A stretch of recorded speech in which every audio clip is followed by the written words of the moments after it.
Hello everyone, स्वागत है आप सभी का फिज़िक्स की इस लेक्चर सीरीज़ के लेक्चर नंबर 4 में। जैसा कि हम इसमें बात कर रहे हैं क्लास 12th के चैप्टर नंबर 1 स्थिर वैद्युतिकी के बारे में। जैसा कि हमने पिछले लेक्चर्स में आवेश एवं आवेश से संबंधित कुछ प्रॉपर्टीज़ के बारे में अध्ययन किया, इसमें हम 3 प्रॉपर्टीज़ के बारे में अध्ययन कर चुके हैं। एडिटिविटी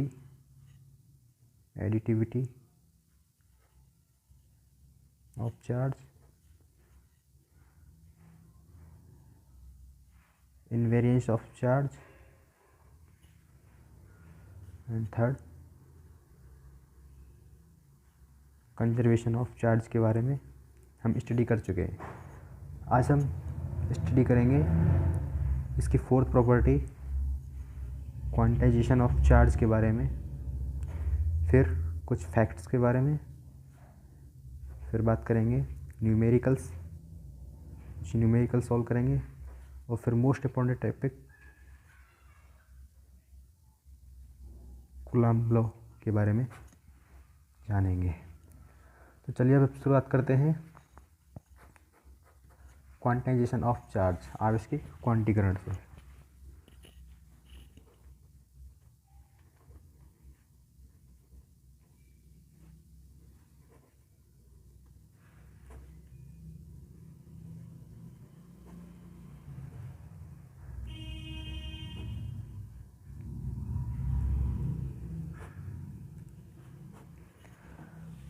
तो सबसे पहले हम समझेंगे कि क्वांटीकरण होता क्या है।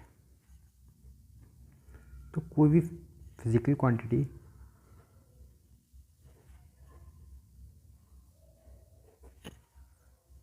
दो तरह से डिफाइन हो सकती है। एक तो उसकी दो तरह की नेचर हो सकती है।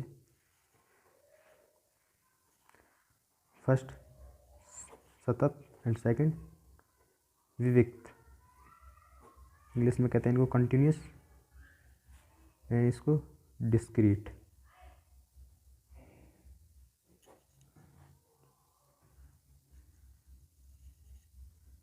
Discrete in nature. सबसे पहले बात करते हैं हम इसमें नंबर फर्स्ट सतत के बारे में, कंटिन्यूस नेचर के बारे में। तो जैसे कोई भी क्वांटिटी होती है, हम बात करते हैं, जैसे एग्जांपल लेते हैं वेलोसिटी के बारे में, वेग। तो वेग की सारी वैल्यू पॉसिबल हो सकती हैं। 1 किलोमीटर पर सेकंड, सॉरी ज़्यादा हो जाएगा, 1 मीटर पर सेकंड, 2 मीटर पर सेकंड, 3 मीटर पर सेकंड, 3.5 मीटर पर सेकंड, 3.56 मीटर पर सेकंड। तो इस तरह से इसके सभी वैल्यू पॉसिबल हो सकती है। मतलब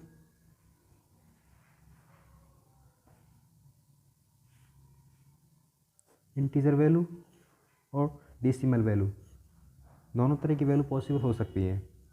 लेकिन डिस्क्रीट नेचर में क्या होता है कि इसमें कोई पर्टिकुलर क्वांटिटी होती है। जैसे हम बात करते हैं अभी आवेश के बारे में, इसके समझेंगे। वैसे तो जैसे आवेश में बात करते हैं इलेक्ट्रॉन, तो इलेक्ट्रॉन की मल्टीपल वैल्यू एग्जिस्ट होती है, इंटीजर मल्टीपल वैल्यू। जैसे किसी वस्तु पर हम कहें कि 1 कूलम्ब चार्ज है, तो 1 इलेक्ट्रॉन कूलम्ब चार्ज होगा, 2 इलेक्ट्रॉन कूलम्ब चार्ज हो सकता है, 3 इलेक्ट्रॉन कूलम्ब चार्ज हो सकता है, 4 इलेक्ट्रॉन कूलम्ब चार्ज हो सकता है। लेकिन 4.5 इलेक्ट्रॉन कूलम्ब चार्ज नहीं हो सकता। This is not possible. 5.5 electron coulomb charge possible नहीं हो सकता। ओनली इलेक्ट्रॉन का इंटीजर मल्टीपल वैल्यू एग्जिस्ट हो सकती है। तो इस नेचर को कहेंगे हम विविक्त, जिसमें कंटिन्यूटी नहीं होती है। There is not continuity necessary. तो इससे कहते हैं आवेश का, इसे कहते हैं क्वांटीकरण। अब इसको हम एक जनरल से एग्जांपल के द्वारा समझते हैं। इसमें एक वर्ड आता है क्वांटा, या फिर कहते हैं हम क्वांटम भी कहते हैं इसे। तो क्वांटम होता क्या है? जैसे हमारे पास 10 रुपये, हमारे पास 10 रुपये हैं, और 10 रुपये किस तरह से हैं, इसमें एक एक के सिक्के हैं, 1 रुपये के 10 सिक्के हैं ऐसे।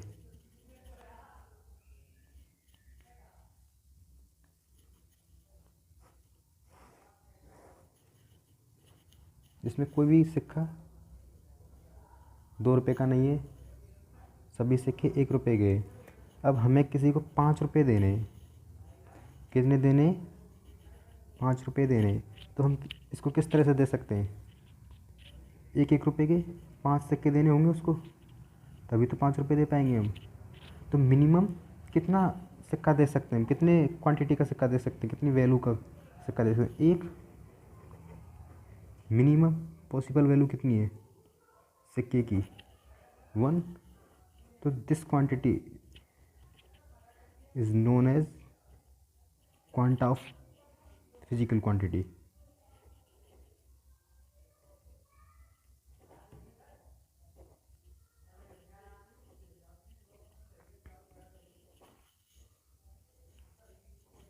इसमें 1 रुपये क्या हुआ, कम से कम वैल्यू कितनी है? 1 रुपये। तो 1 रुपये क्या हुआ इसका, इस फिजिकल क्वांटिटी मतलब रुपयों का फिजिकल क्वांटिटी। 1 रुपये क्या हुआ, इसका क्वांटा हुआ। अब हम समझते हैं आवेश के क्वांटीकरण को, क्वांटाइजेशन ऑफ चार्ज के बारे में।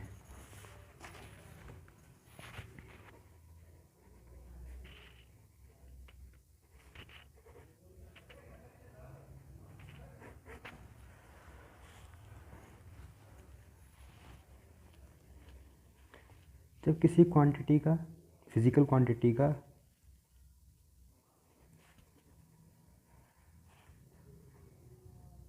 डिस्ट्रीब्यूशन कंटिन्यूस नहीं हो, तो किस तरह से होगा उसका डिस्ट्रीब्यूशन? डिस्क्रीट हो।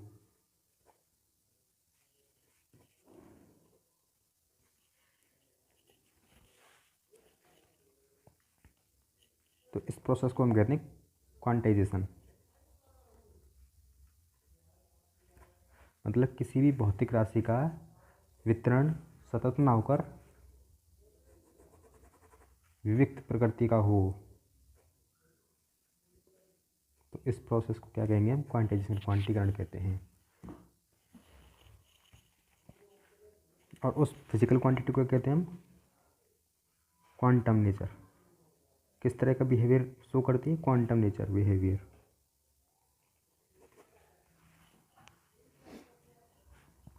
अब इसकी एक डेफिनेशन लेते हैं।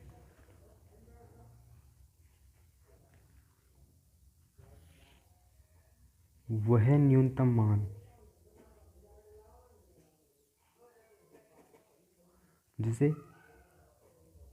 इसमें बात करते हैं इस पर्टिकुलर टॉपिक में, तो इलेक्ट्रॉन। तो यहाँ पे क्या होता है? इलेक्ट्रॉन क्या होता है? Quanta of charge. वह न्यूनतम मान जिसका क्वांटाइजेशन प्रोसेस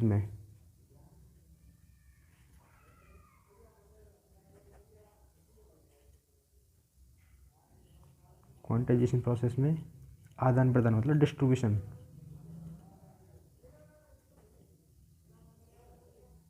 किया जा सके, इसको क्या कहेंगे हम? क्वांटम कहेंगे। जिससे अब बात करते हैं इलेक्ट्रॉन्स, आवेश के बारे में।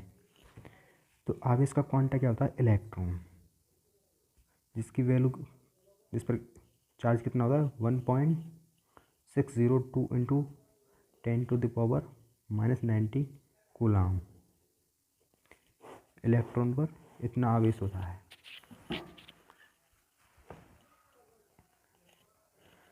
तो ये आवेश का क्या है? क्वांटा है। मतलब कहें कि किसी भी वस्तु पर इलेक्ट्रॉन का पूर्ण गुणज, जैसे n 1 2 3 4 5 6 आवेश तो हो सकता है,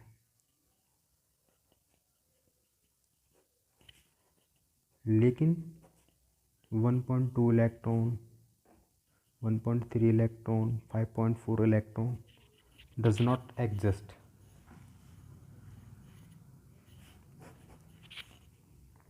क्यू बराबर, इसको एक फॉर्मूला देते हैं, क्यू बराबर एन ई, वेयर एन इजकस टू 1 2 3 4 5 6। इस तरह से इस फॉर्मूले को डिनोट करते हैं। इलेक्ट्रॉन की वैल्यू ये होगी, इलेक्ट्रॉन के चार्ज की वैल्यू 1.6021 इंटू 10⁻⁻19 कूलाम। तो हम कहें कि किसी भी वस्तु पर, मान लो ये कोई वस्तु है ए और दूसरी वस्तु है बी, तो इससे मान लो 5 इलेक्ट्रॉन कूलाम चार्ज है और इस पर -3 इलेक्ट्रॉन कूलाम चार्ज है। तो इस पे से कोई भी चार्ज ट्रांसफ़र होता है ए टू बी, तो ए टू बी चार्ज ट्रांसफ़र होगा तो वो ओनली इलेक्ट्रॉन का इंटीजर मल्टीपल ट्रांसफ़र होगा। मतलब 2 इलेक्ट्रॉन हो सकता है, 3 इलेक्ट्रॉन हो सकता है, 4 इलेक्ट्रॉन हो सकता है, 5 इलेक्ट्रॉन चार्ज ट्रांसफ़र हो सकता है वस्तु बी पर, वस्तु ए से। ठीक है, 1.2 इलेक्ट्रॉन ट्रांसफ़र नहीं हो सकता, 3.5 इलेक्ट्रॉन ट्रांसफ़र नहीं हो सकता। तो कम से कम कितना चार्ज हो सकता है? कम से कम 1 इलेक्ट्रॉन चार्ज तो हो ही सकता है। तो इस 1 इलेक्ट्रॉन को क्या कहेंगे हम? क्वांटा। और किसका क्वांटा होता है ये? चार्ज, आवेश का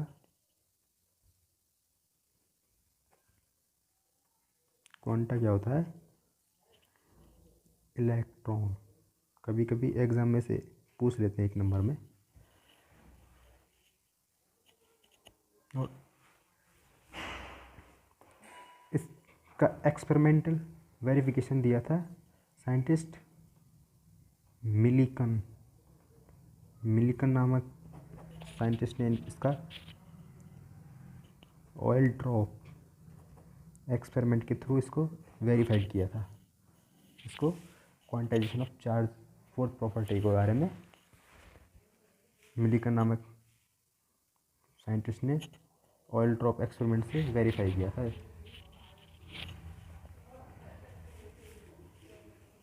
अब हम बात करते हैं कुछ न्यूमेरिकल्स के बारे में। इस फोर्थ प्रॉपर्टी से संबंधित कुछ न्यूमेरिकल्स हैं, जैसे बात करते हैं नंबर 1, एग्जाम्पल नंबर 1। किसी धातु के गोले को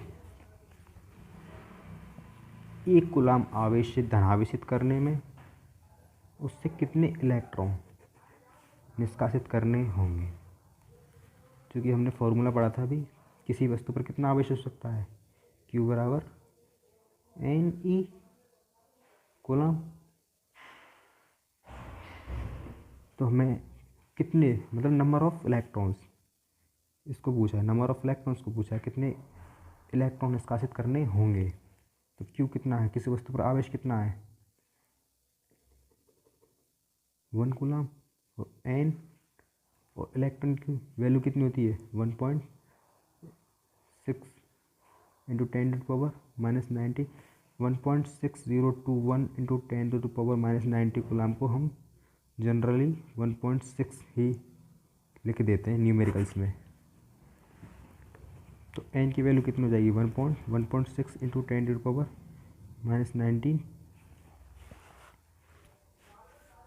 इसको हम सॉल्व करें तो एन की वैल्यू आ जाएगी हमारे पास। मतलब किसी धातु के गोले को 1 कूलाम से धनावेशित करने के लिए, ये कोई धातु का गोला है, अब इसमें से इलेक्ट्रॉन निकाल लेंगे तो ऑब्वियस सी बात है कि ये पॉजिटिवली चार्ज हो जाएगा। इलेक्ट्रॉन निकाल लेंगे तो वो इलेक्ट्रॉन किस में निकलेंगे? एन की टर्म, मतलब इंटीजर वैल्यू निकलेंगे। 1 इलेक्ट्रॉन, 2 इलेक्ट्रॉन, इस तरह से इस वस्तु से निकल जाएंगे। ठीक, अब हम बात करते हैं एग्जाम्पल नंबर 2 के बारे में। किसी वस्तु को इतना आवेशित किया जाता है कि उसके द्रव्यमान में 9.1 एन का मतलब होता है नैनो ग्राम की वृद्धि हो जाती है। तो उसका मास मान लो, इनिशियल मास कितना है एम, द्रव्यमान कितना उसका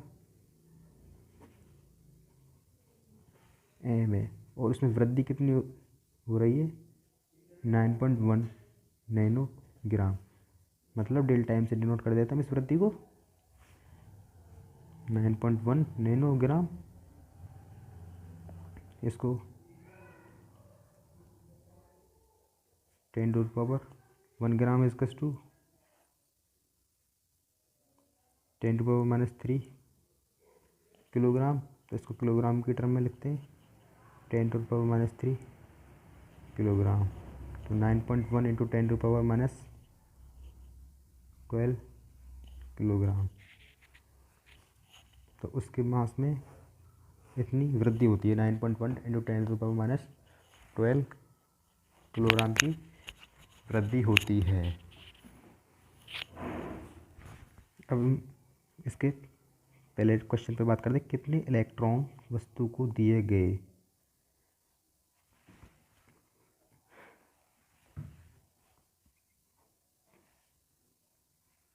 चूँकि इलेक्ट्रॉन का मास कितना होता है, स्मॉल एम ई से डिनोट करता हूँ मैं इसको, 9.1 इंटू 10⁻31 किलोग्राम होता है इलेक्ट्रॉन का मास। इसको याद रख लेना।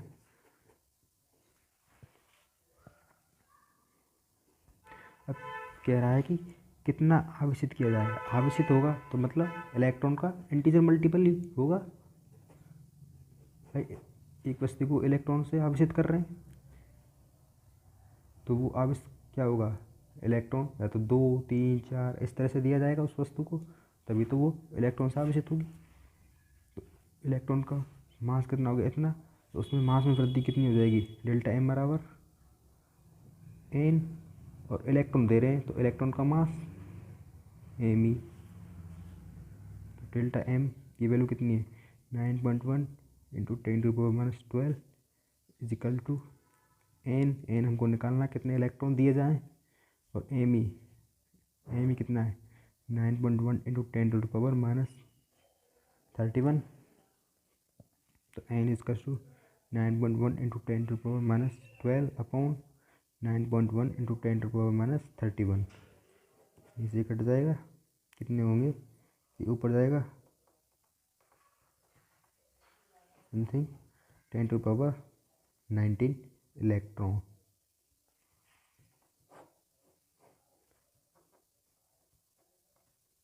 मतलब किसी वस्तु को इतने आवेश 10⁻19 इलेक्ट्रॉन, ये क्या है, नंबर ऑफ इलेक्ट्रॉन्स हैं, इतने इलेक्ट्रॉन्स की संख्या दी जाए तो उस वस्तु का द्रव्यमान 9.1 नैनोग्राम से बढ़ जाता है। इतनी वैल्यू उसमें बढ़ जाती है, उसके एक्चुअल मास में इतनी वैल्यू बढ़ जाती है। ठीक है, अब हम बात करेंगे इसके सेकंड, आवेश का मान एवं प्रकृति। देखो हम यहाँ पे क्या इलेक्ट्रॉन को दे रहे हैं, किसी वस्तु को, किसी वस्तु पर इलेक्ट्रॉन को दे रहे हैं, तो इलेक्ट्रॉन को दे रहे हैं तो सीधी सी बात है इलेक्ट्रॉन कैसा होता है, नेगेटिवली चार्ज होता है। नेगेटिवली चार्ज होगा तो किसी वस्तु को इलेक्ट्रॉन को देंगे तो वो वस्तु कैसी हो जाएगी, नेगेटिवली हो जाएगी, ऋणावेशित हो जाएगी।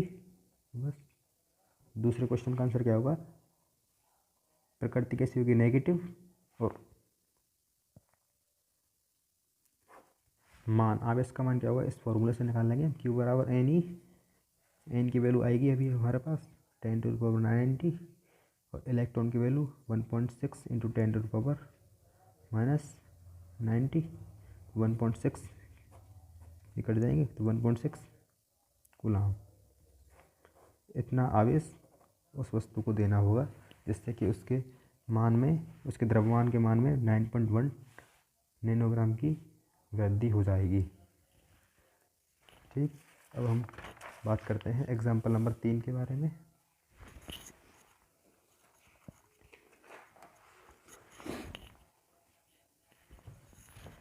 एक कप जल 250 ग्राम में कितनी मात्रा में धन तथा ऋण आवेश होते हैं।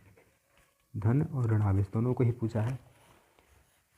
तो एम मास दे रखा है हमको 250 ग्राम। क्योंकि केमिस्ट्री में पढ़ा होगा H2O का मॉलिक्यूलर वेट कितना होता है, अणुभार, एम बराबर होता है 18, कैपिटल एम बराबर 18। अब हम इसमें अणुओं की संख्या ज्ञात करेंगे, किसमें, 250 ग्राम जल में।